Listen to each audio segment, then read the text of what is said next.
Ponemos en contexto un tema muy importante para todos, la donación de órganos. Nos acompañarán el doctor Gaetano Ciancio, quien es jefe del cuerpo médico del Instituto de Trasplante de la Universidad de Miami, en el Jackson Memorial Hospital, la psicóloga y autora del libro De Madres a Hijas, el ABC de la familia, Cristina Palinotti. Y tendremos el testimonio de Guillermo Álvarez, quien por la trágica muerte de su hijo tuvo un acto noble y meritorio. Donó sus órganos para salvar varias vidas. Bienvenidos por toda esta hora de Cala en el aire ya.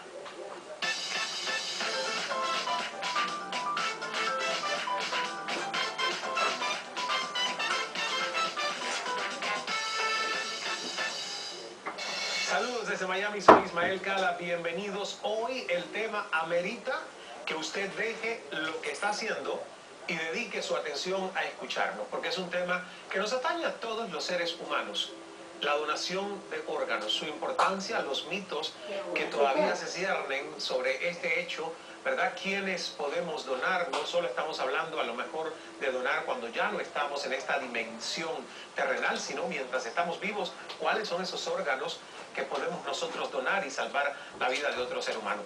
Justamente el tema para conversar, para polemizar, es ese, @Cala en Twitter y en el resto de las redes sociales nos puede encontrar como Ismael Cala. Comenzamos directamente con la reflexión de la hora. La donación de órganos es un gesto altruista, es un regalo de vida. Debe ser considerado como uno de los actos de mayor amor y bondad entre los seres humanos. En la actualidad hay miles de personas que para seguir viviendo, y yo diría que cientos de miles en realidad, o para mejorar incluso su calidad de vida, necesitan un trasplante.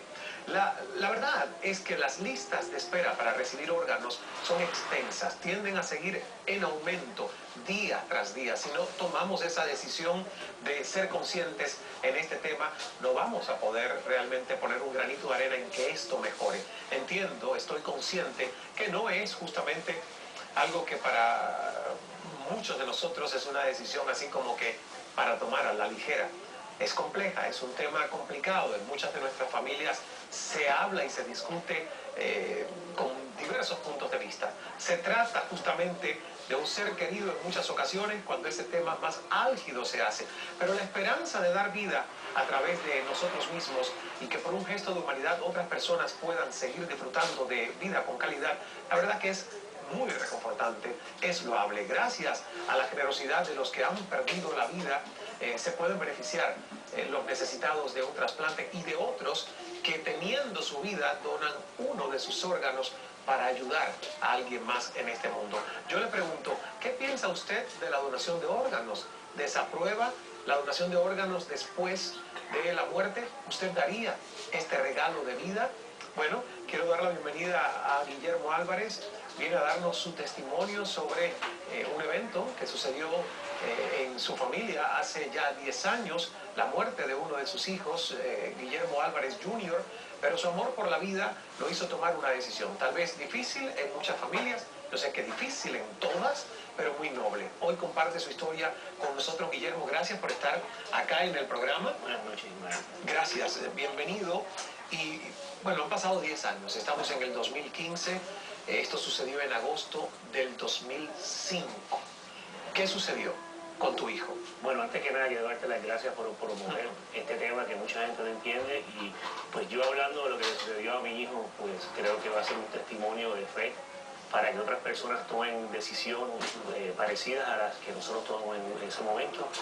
Mi hijo era un senior en una escuela de Miami, y esa noche él salió con un íntimo amigo de él, y pues nada, él era el pasajero en una urbanización aquí en el sur de la Florida, y el muchacho iba corriendo su BMW nuevo, y ignorancia, inmadureces de un muchacho en un momento determinado tuvo un accidente y chocó con un árbol, y mi hijo voló por el parabrisas, y en ese momento pues nos informaron a nosotros que mi hijo había tenido un accidente y que había sido llevado en un helicóptero a la Universidad de Miami, en Jackson Memorial Hospital, aquí en Miami. ¿Llegó con vida él al hospital? Tengo entendido que fue inmediato, que tengo entendido que él tuvo una muerte cerebral inmediata. En ese momento nosotros no lo sabíamos, Nosotros íbamos de camino al hospital cuando recibimos la llamada y allí fue que nos dijeron, en el estado de la Florida, 2 médicos tienen que certificar que la persona pues tuvo una muerte cerebral, y en este caso pues mi hijo desafortunadamente para nosotros pues había tenido la muerte cerebral, que en aquel momento yo no conocía mucho la diferencia entre una muerte cerebral, por ejemplo, y lo que es una coma. ¿Cuál es la diferencia? ¿Te explicaron? Sí, me explicaron.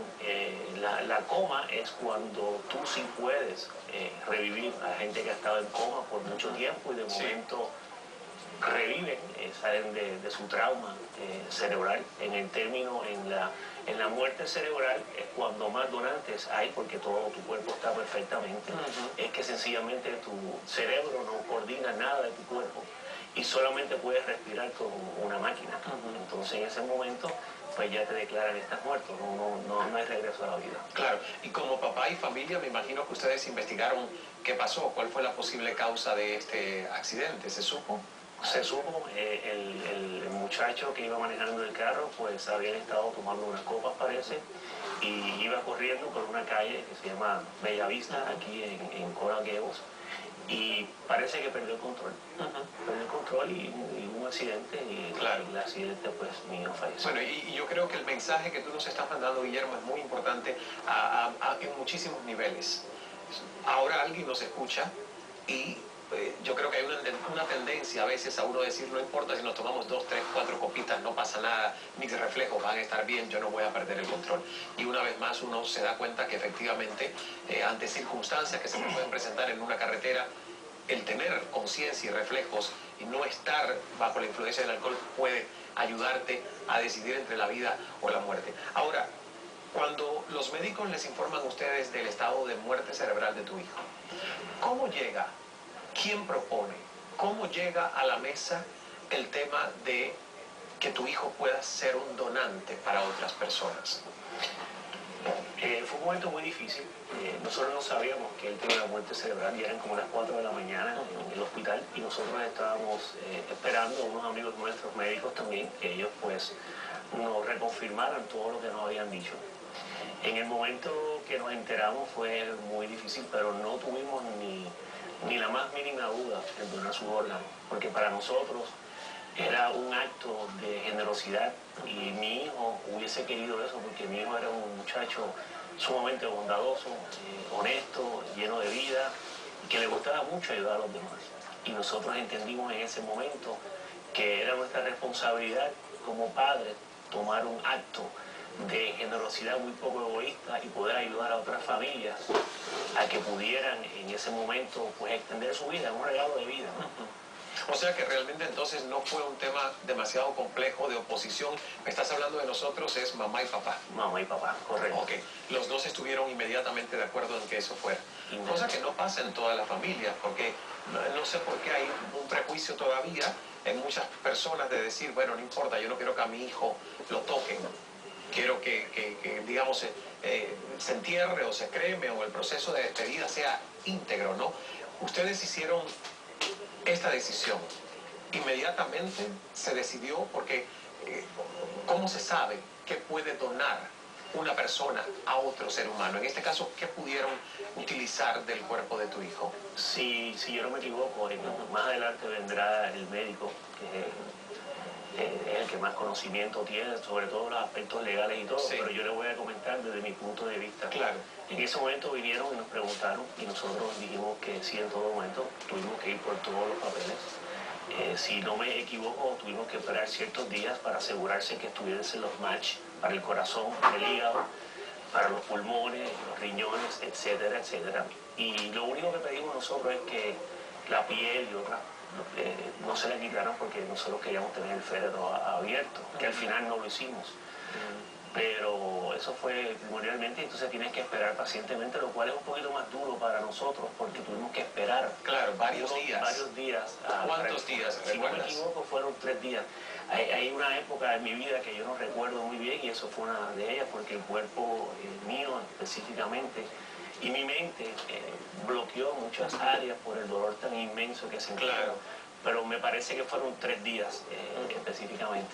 Pero de verdad yo les felicito porque en medio del dolor que experimenta un padre o una madre de la pérdida de su hijo a los 17 años, ¿verdad? Que ya hay suficientes memorias compartidas, tener la valentía, la decisión, la integridad de decir, ya nada podemos hacer sobre este evento, sucedió, pero ahora sí podemos decidir de que pueda ser útil mucho de lo que de nuestro hijo puede servirle a otros.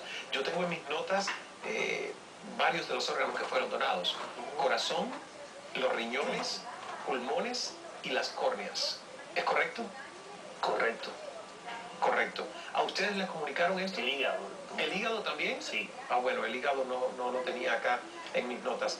¿A ustedes les comunicaron, les fueron informando lo que se iba a hacer, o fue una decisión de ustedes decir nada más, estamos dispuestos mientras no sea piel, porque lo vamos a exponer abierto, que los órganos internos todos puedan ser utilizados? Correcto, yo tengo entendido que fueron muchos órganos. La mayoría de los órganos. Sí, la mayoría de los órganos, no sé específicamente, pero son, por lo general son 8 órganos que se pueden donar, y en este caso se donaron todos, ¿no?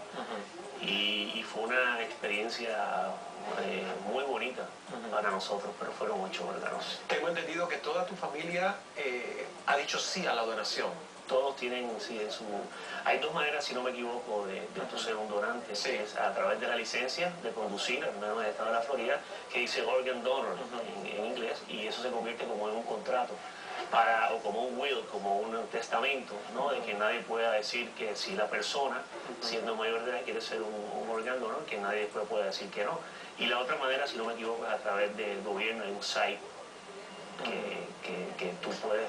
Antes de irnos a la pausa y regresar con el doctor, que va a seguir la conversación también, Guillermo, usted va a seguir con nosotros, ¿supieron en algún momento quiénes fueron los receptores de esos órganos donados por tu hijo? Tuvimos contacto por correspondencia, solamente 2 de ellos nos contestaron. En ese momento... O sea, que enviaron, digamos, ¿fueron cuántos? ¿8? ¿Cada Sí. órgano fue a una persona diferente? No estoy claro si me tengo entendido que a lo mejor fueron... No se acuerda, ok. Exacto, no sé quién recibió qué.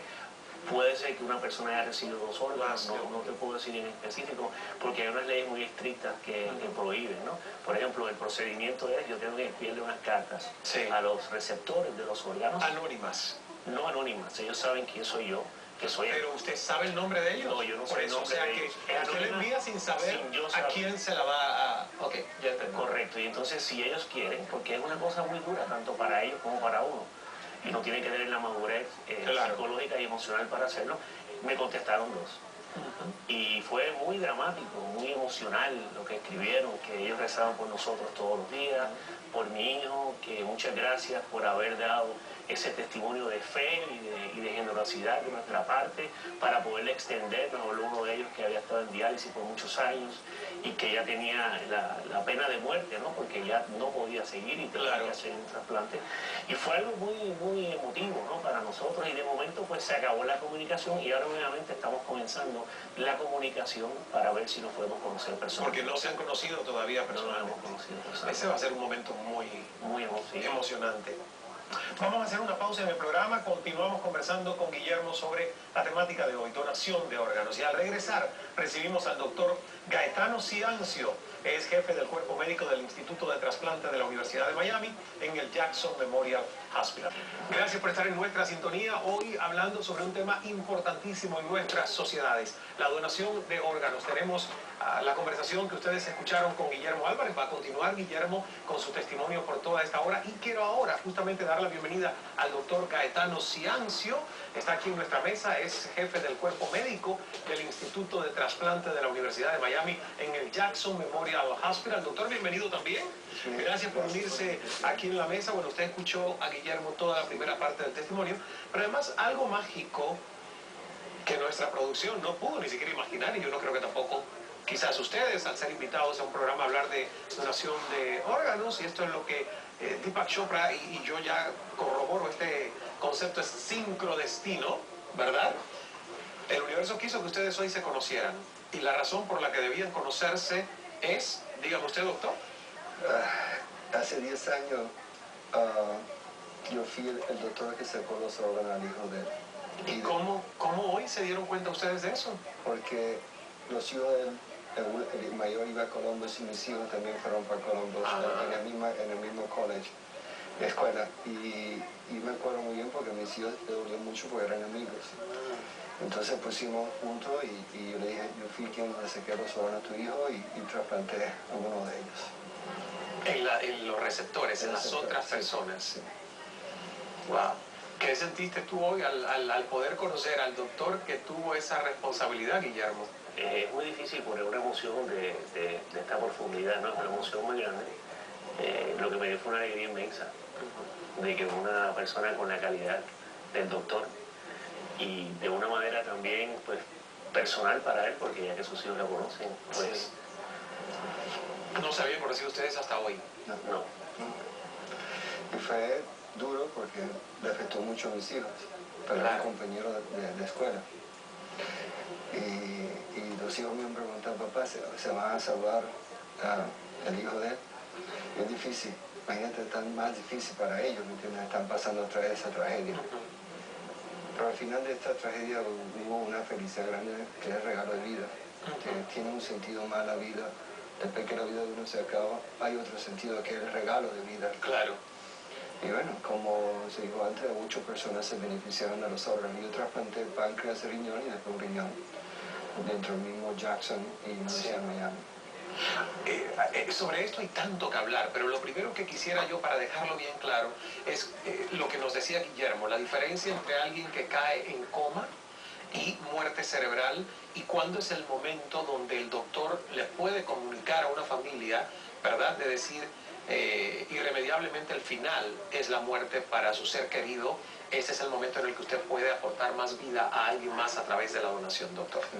La muerte cerebral es un proceso no reversible. Quiere decir que no hay sangre ya para el cerebro. Ajá. Y no hay nada que se pueda hacer. Si no donas, la persona muere inmediatamente. El coma, diferentes tipos de coma, pero es algo reversible.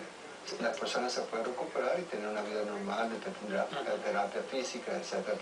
Pero la muerte cerebral no es irreversible. Claro. Pero esto solo se sabe los doctores a través de estudios al cerebro. Sí, se hace estudio que es un estudio de ver la cantidad de sangre que va al cerebro, que en caso de muerte cerebral es cero, es decir, que no hay sangre yendo para el cerebro. Entonces, lo que es difícil para la familia, porque ven que la persona está...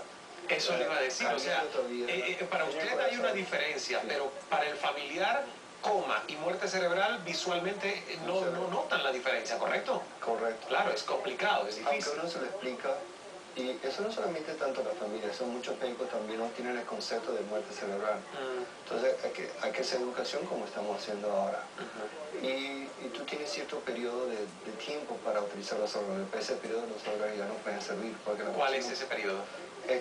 Uno trata de ubicar todos los órganos lo más rápido posible, puede ser 2 o 3 días, porque esos órganos pueden ir en todo Estados Unidos. Primero se busca las personas que están más graves dentro de Estados Unidos. Y si no hay nada dentro del hígado, se queda en la Florida o en el sur de la Florida, depende de dónde está el donante. Si no hay nadie grave, por el corazón, buscamos corazón, pulmones, hígado, entonces si no hay nada, entonces se quedan localmente, si no, van a cualquier sitio de Estados Unidos. Ahora, el proceso de extraer los órganos se hace cuando ya se encontró el receptor. Sí. Ese órgano no se puede mantener en congelación, no se puede mantener artificialmente fuera del cuerpo, o sí se puede trasladar, porque se trasladan. Una vez que obtenemos todos los órganos del donante, tenemos ciertas horas para hacer el trasplante. El hígado, 8 horas.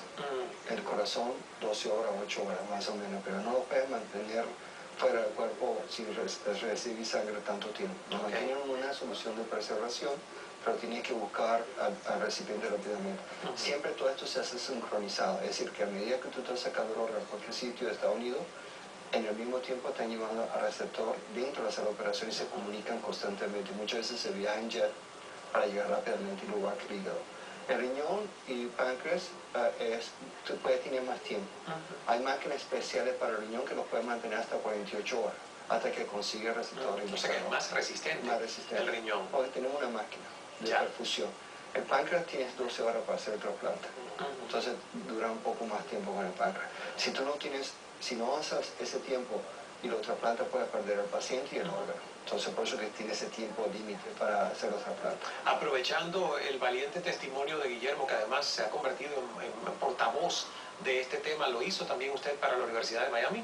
en un tiempo estuve en un tiempo. dos ocasiones hablé sobre. Claro, y yo creo que son los testimonios que nos ayudan realmente a nosotros a sensibilizarnos sobre este tema, porque lamentablemente viene nada más el doctor, nos habla de toda esta información, no tenemos el testimonio de alguien que tuvo la valentía en el momento de que perdió a su hijo de decir, bueno, ¿qué más? No puedo traerlo de vuelta a la vida, pero sí puedo tomar esta decisión de multiplicar su vida a través de sus órganos en este momento. ¿Qué tan complicado es para las familias tomar esta decisión? Porque me imagino que usted lo ve día a día con casos similares donde se pueden utilizar los órganos y hay muchas familias que a lo mejor no llegan a tener esa, digamos, esa conclusión positiva. Lo que estás haciendo es muy importante porque es educación. Hay que educar más a la población, tanto de origen afroamericano y hispano, porque son los que donan menos. ¿Donamos menos? Sí. ¿Los hispanos? Sí, desgraciadamente. Y es una población que necesita muchos órganos. Te doy un ejemplo, hay 122.000 personas en Estados Unidos esperando un órgano y de esos 21.000 personas están esperando por riñones. Eso en Estados Unidos. Riñones. Son estadísticas de Estados Unidos. Y hasta ahora, hasta septiembre 11 de 2015, solamente se han trasplantado 1.500 personas hispanas. 1.500 trasplantados. Hispanos de riñón. Hispanos. A nivel nacional. Ok. ¿Y cuántos estarían esperando por un riñón? 21.000 personas. 21.000 personas. En Estados Unidos. Wow. Ahora. Eso puede ser una ciudad en cualquier parte del mundo. Sí. Uno puede escoger los órganos que puede donar. Por ejemplo, una familia que se le pregunta, ¿puede escoger o tiene que decir, yo apunto a mi ser querido como donante y los médicos son los que deciden qué se dona? Muy buena pregunta. Yendo con la pregunta que le hiciste de donación de órganos, tú puedes tener en la tarjeta que quieres ser donante de órganos, pero el último que decide es la familia. Tú puedes tener dentro de la tarjeta que quieres ser donante. Muchas veces la familia dice no, le da miedo y no toma decisión, pero uno dice, es la voluntad de la persona ser donante, pero uno no puede insistir. Piensa que es importante todo esto. Aunque sea mayor de edad. Aunque sea mayor de edad, siempre uno le pregunta a la familia, mira, su ser querido quería ser donante ahora, ¿usted quiere donar nosotros? Y ellos pueden decir que no. Wow, o sea que realmente lo que aparece en ese documento de identidad... Es por eso que es muy importante comunicar a la familia que uno quiere ser donante de órganos cuando fallece, para que la familia tome esa decisión más fácilmente. Y dentro de los hispanos tenemos un problema, que muchas veces uno le pregunta, le dice al tío, el tío tiene que preguntar a la tía, tiene que preguntar al papá, a la familia extendida. Entonces muchas veces se pierde tiempo, muchas veces hemos perdido también donantes porque... Y eso es cierto, porque nuestras familias no se quedan en papá y mamá, incluyen a los padres de papá y mamá, a los abuelos, involucran un concilio familiar. ¿Ustedes cómo lo hicieron, Guillermo? Para nosotros fue muy fácil porque ya lo habíamos hablado en nuestro hogar en un momento determinado. Anteriormente. Y yo tenía, bueno, nunca supimos que iba a ser mi hijo, porque nunca uno espera que un padre pues dure más que sus hijos, ¿no? Pero siempre lo hemos hablado, yo soy un donante y he donado sangre también y nosotros siempre hemos creído que es importante pues ayudar al ser humano, ¿no? Siempre. Y esto es una manera ¿Algún costo para la familia del donante? No tuvimos ningún costo. Es uno de los mitos que existen, es igual como las religiones también. La mayoría de las religiones, si no son todas, aceptan la donación. Yo sé que católico, islam, luterano, presbiteriano, casi todas las religiones aceptan la donación de los órganos. Doctor, ¿hay algún tipo de requisito que determina que una persona puede ser donante y otras no? Toda persona puede ser donante, pero el momento que uno va a obtener no quiere saber si la persona no tiene cáncer o no. Si la persona tiene cáncer no puede ser donante. Se hace un análisis, un estudio o la historia que si tuvo cáncer hace 2 o 3 años, entonces prefieren no utilizarlo como donante porque el riesgo de pasar el cáncer a los receptores o cualquier enfermedad viral activa en ese momento. ¿Qué órganos pueden ser donados? La lista, ¿qué tan larga es? Todos los órganos. Los pulmones, corazón, intestino. Nosotros hacemos multivisceral. Pocos centros en Estados Unidos tienen un centro como el de Miami, en el cual podemos hacer todos los órganos abdominales. Sacamos intestino, páncreas, estómago, riñón, hígado y lo trasplantamos. ¿Córneas? Córneas también lo pueden trasplantar. ¿Los tejidos? Tejido, piel, huesos, todo. Y muchas muchas personas, como la estadística dice, que de cada donante 8 personas se pueden salvar la vida, pero sin contar cuántas Con cada personas, donante, 8 personas. 8 personas podrían salvar la vida. Pero recuerda que también hay muchos quemados que se salvan porque se dona la piel del donante y esos se pueden salvar porque no tienen suficiente piel para ser injerto, entonces utilizamos piel de cadáver y gracias a eso se puede salvar la vida. Hay muchas personas que se salvan, pero eso es más difícil cuantificar. Vamos a hacer una pausa en nuestra conversación. Estamos hablando un tema realmente que si yo sé que no es conversación de mesa todos los días en nuestras casas, en nuestra familia, yo creo que esta hora es válida, es útil, es importante para que en algún momento nos sentemos a hablar este tema y podamos escuchar opinión de papá, mamá, los niños, los abuelos. Y al regresar se une en esta temática la psicóloga y autora del libro Madres e Hijas, el ABC de la familia, Cristina Balonati. Gracias por estar en nuestra sintonía. Continuamos conversando en esta hora de Cala sobre un tema importantísimo. Yo de verdad espero que usted le esté prestando la atención tanto como yo escucho y aprendo de nuestros invitados sobre este tema, porque de alguna manera si uno decide, bueno, soy donante a la ligera, pero hay mitos y gente que viene y te habla de cosas que luego te ponen a dudar. Hoy tenemos una hora de información clara para derribar esos mitos. Estamos hablando de donación de órganos con nuestros invitados, Guillermo Álvarez, que ya ustedes escucharon su testimonio, un padre que perdió a su hijo teniendo su hijo 17 años y hizo la decisión valiente junto a la mamá del niño de poder multiplicar su vida a través de la donación de órganos. El doctor Gaetano Ciancio es jefe del cuerpo médico del Instituto de Trasplante de la Universidad de Miami en el Jackson Memorial Hospital, aquí en el sur de la Florida, y quiero dar la bienvenida a la psicóloga y autora del libro De Madres a Hijas, el ABC de la familia,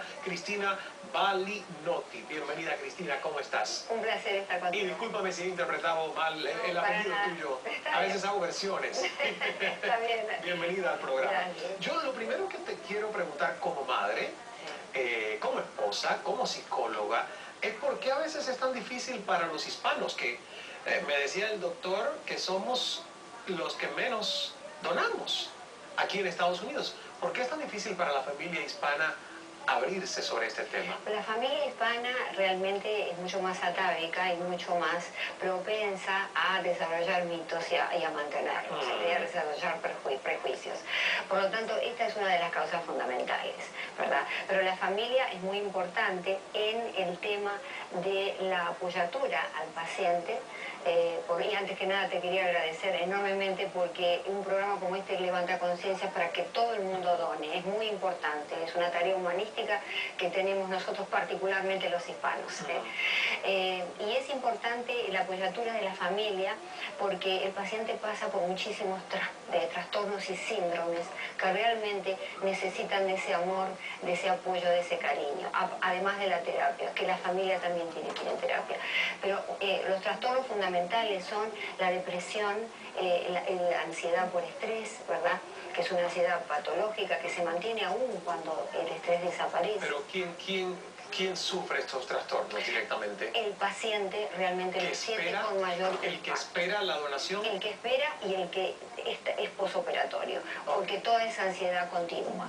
El posoperatorio, las preguntas, cuánto voy a vivir, este órgano me va a funcionar, y después una serie de preguntas acerca de la imagen corporal. Es muy difícil integrar al aparato perceptivo algo que no es de uno, es decir, con el cuerpo hay trastornos. También hay un trastorno muy típico que es el trastorno psiquiátrico paradójico, que es que tengo este sentimiento ambivalente, ¿no? Por un lado agradezco a la persona y siento culpa porque alguien murió por mí o me dio su órgano, y por otro lado me siento con el derecho. Claro. Porque quiero vivir. Es decir, que hay una serie de cosas que necesitan ser vistas, apoyadas desde la terapia y desde la familia. Y la familia necesita también terapia. Y ese es un muy buen punto, doctor. ¿Qué tanto cuando esto se produce sugieren ustedes incluso a la familia que da el sí, el que puedan también tener un servicio de consultoría, de asesoramiento psicológico para acompañar su decisión, ¿no? Tanto la familia donante como la familia del recipiente, todos reciben ayuda psicológica. Y dentro del grupo de la organización que obtiene órganos hay psicólogos y le ayudan a la familia a pasar este proceso. Y muchas veces reuniones cada año de toda la familia, hay grupos de apoyo de toda la familia que han donado y se ayudan. Y muchas personas que han donado, familiares, trabajan dentro de esta organización porque ellos son los mejores indicadores de qué hacer o cómo la pasaron ellos para ayudar a la otra familia. Sí, lo que sucede es que esto se hace inmediatamente posterior a la cirugía y a la cirugía, pero el problema es que no se mantiene en el tiempo. Muchos abandonan y ¿qué sucede? Hay trastornos a largo plazo del paciente posoperado y de la familia, y como indica el doctor, sin duda, de la familia del donante, ¿no?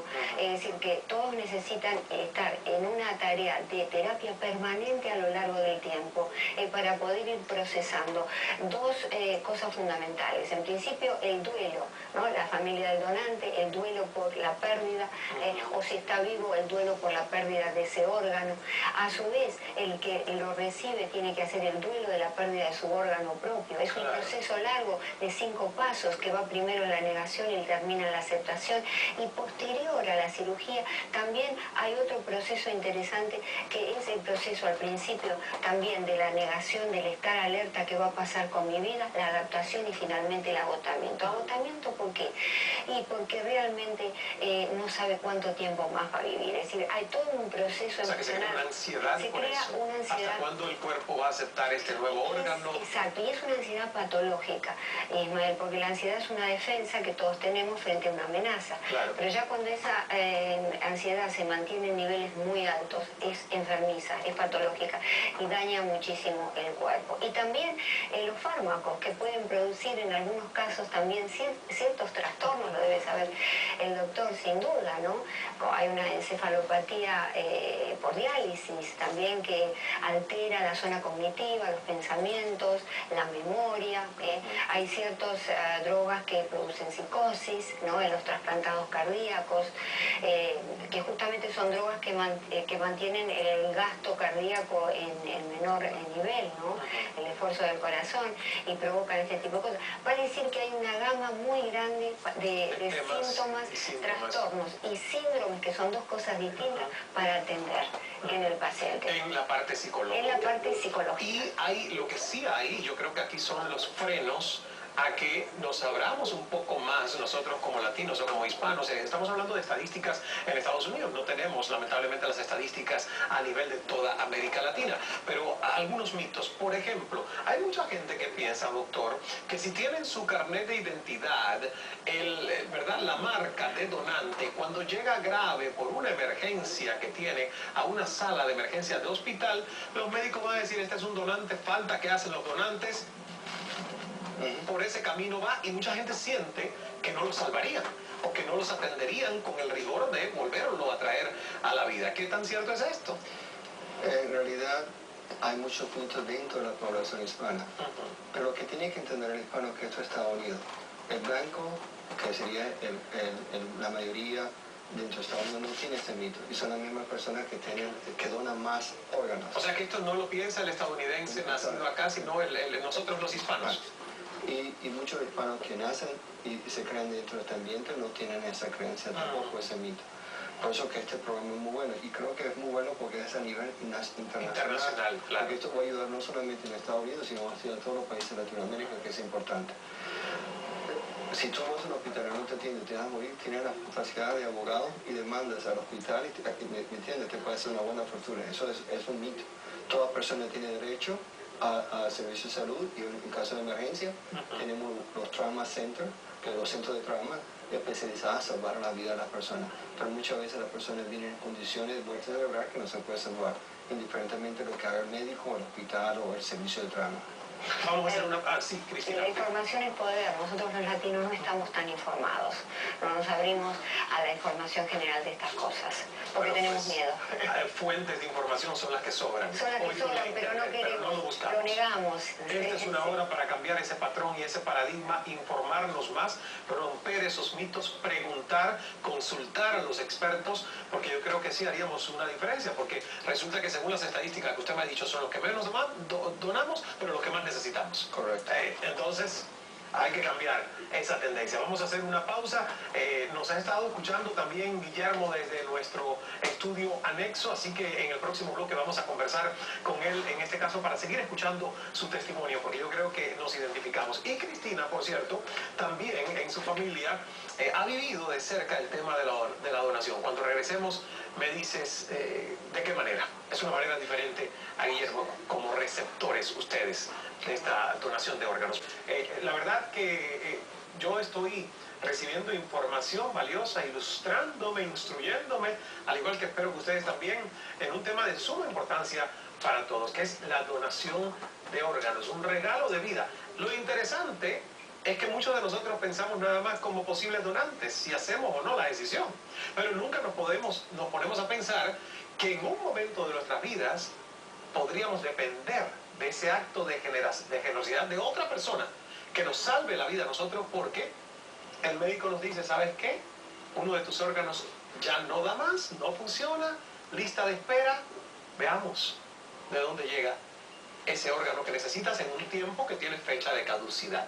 Y es por eso tan importante hablar de este tema de los dos lados de la moneda. En tu familia, Cristina, ustedes son receptores. Sí, el esposo de mi hija, Eric Compton, realmente recibió, es un golfista del PGA Tour, Sí.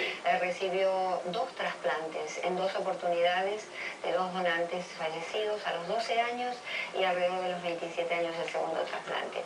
De modo que hemos vivido de primera mano lo que implica toda esta conmoción, esta emoción familiar, justamente por recibir un órgano y la vida que continúa. Por eso hay que impulsar a que estas cosas sucedan, ¿verdad? Claro. A que donemos, porque realmente el ejemplo de vida es maravilloso. Se casó con mi hija, tiene una hija divina, mi nieta, es decir, un montón de posibilidades que de no haber existido ese donante se hubieran frustrado.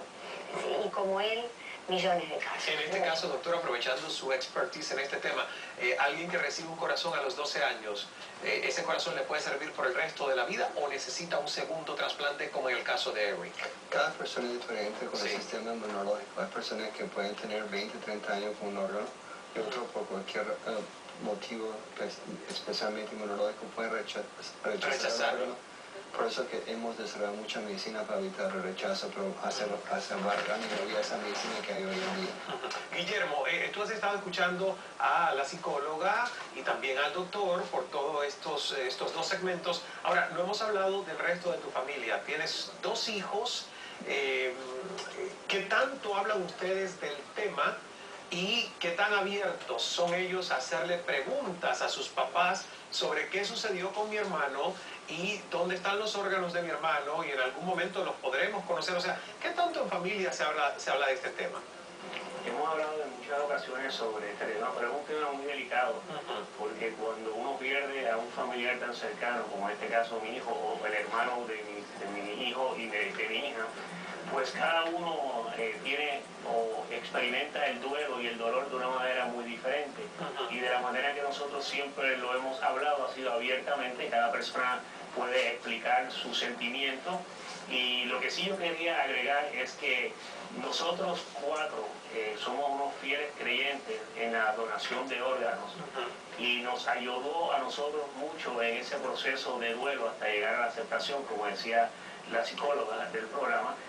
A nosotros nos ayudó mucho en este caso haber donado los órganos y haber dado vida a otra persona. Cristina, hablando por ejemplo de la psicología, este libro está muy interesante porque es de madres a hijas, el ABC de la familia. Yo estuve hojeando el índice, tiene temas interesantísimas, el instinto materno, el hijo desatendido, el hijo mimado, la balanza familiar, qué es la pareja, cómo vive el parto, tu bebé, el rol de la abuela. O sea, realmente es una guía, ¿verdad?, para las mamás y también para las hijas, la eficacia del no, el miedo a la oscuridad. Cuando nosotros hablábamos de mitos, estos son mitos que tienen que ver con la psicología de nuestra cultura. ¿Cómo entonces derribarlos? Y forma parte de quienes somos como latinos, como hispanos.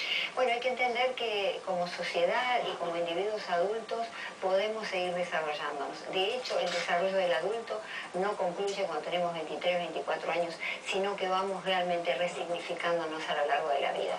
Y en esas resignificaciones debemos ingresar este tema, replantearlo y hablarlo. Como yo digo en el libro, en familia hay que hablarlo todo. Estos temas importantes, sin computadoras y sin teléfonos celulares, vamos a hablar hoy de este caso tan importante. A propósito de un familiar, de un amigo, incentivar a que los hijos entiendan que esto es una forma de inmortalidad y que es la más sana y la más humanitaria. Solo para que tengamos una estadística que es con la que contamos en este momento, doctor, deme el número de personas que mueren promedio diariamente en Estados Unidos esperando un trasplante de órganos. Actualmente hay 22 personas mueren cada día. 22 seres humanos mueren en Estados Unidos promedio todos los días esperando un trasplante que nunca les llegó. Y cada 10 minutos una persona se agrega en la lista. Y cada 10 minutos una persona se agrega a la lista de espera. Bueno, pues que eso nos baste para sensibilizarnos el corazón, traer este tema a la mesa en nuestra familia y poder dar un sí al tema de la donación de órganos. Interesantísima hora de Cala, yo espero que usted esté aprendiendo junto a nuestros expertos el tema, la donación de órganos, y lo hemos debatido a profundidad. Vamos con la última palabra de esta hora, no más preguntas. Guillermo Álvarez, lo que tengas que decirnos. Como padre de un donante, yo quisiera exhortar a todo el público la importancia de discutir este tema en familia y recordarse que no solamente van a dar vida, sino en un momento determinado podrían ser ustedes mismos los que necesiten de esos órganos. Y me parece que entre nosotros los hispanos hay mucha ignorancia y debemos tratar de evitar cualquier tipo de mito que en definitiva no nos dejan ser donantes. Gracias, Guillermo. Muchísimas gracias por estar con nosotros, doctor Gaetano Ciancio. Esto ha sido un programa excelente y educativo, y creo que este programa puede ayudar a muchas personas a salvar la vida. Y al final, este es regalo de vida que no tiene precio. Y hay que pensar que la persona en el último segundo de su vida decide donar los órganos y salvar muchas personas desinteresadamente. Es lo mejor que puede hacer un ser humano en la vida. Cristina Balinotti. Bueno, me dirijo realmente al público hispano para que justamente en esa vocación de familia, de estar juntos, que nos caracteriza, se hablen estos temas realmente, porque donar es donar vida y es una forma de inmortalidad y de ponerse en el lugar del otro. El otro importa igual que nosotros, y nos puede pasar. Cristina, bueno, no nos pusimos de acuerdo los tres para estar de azul en esta mesa. Fue otra de esas cosas mágicas que sucedió en este programa, como los que vieron desde el inicio, que el doctor haya conocido por primera vez a Guillermo y que el doctor haya sido el que tuvo que hacer esa operación, la transacción, digamos, de poder extraer los órganos de Guillermo Jr. y ser el que los trasplantó a los receptores. Bueno, algo increíble. Cristina, ¿dónde podemos encontrar el libro? Breve. En Amazon, en Barnes & Noble Online y en Books & Books. Amazon, Books & Books, Barnes & Noble. Sí, Tú eres argentina, pero ya estás instalada en Estados Unidos. Hace 16 bueno, años. Pues, a 16 años, hace mucho. Hace mucho. Muchas gracias por estar con nosotros, doctor, Guillermo, Cristina. Gracias también a ustedes por la sintonía. Me despido recordándonos que el secreto del buen hablar es saber escuchar. Hasta la próxima.